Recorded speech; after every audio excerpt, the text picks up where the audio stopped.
একদম মৃত্যু সজ্জায় যখন তার মৌতের যন্ত্রণা উঠেছে, তিনি বলছেন মৃত্যুর যন্ত্রণা প্রচন্ড, তিনি এই কথা বলছেন আর চেহারাটা মুছছেন পানি দিয়ে।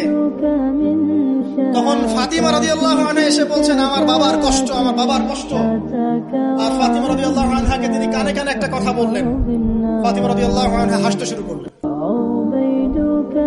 তখন আয়েশা রাদিয়াল্লাহু আনহা পরে জিজ্ঞাসা করেছিলেন যে কি বলেছে তোমাকে তোমার বাবা?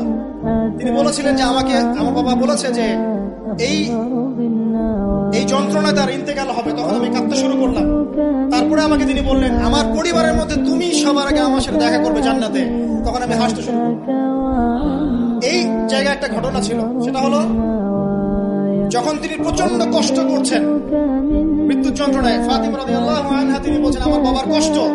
নবী সাল্লাল্লাহু আলাইহি ওয়াসাল্লাম বলছেন শোনো ফাতিমা, লিসেন, এই স্টেটমেন্টটা খুব ভালো করে শোনেন এবং মন থেকে উপলব্ধি করার চেষ্টা করেন।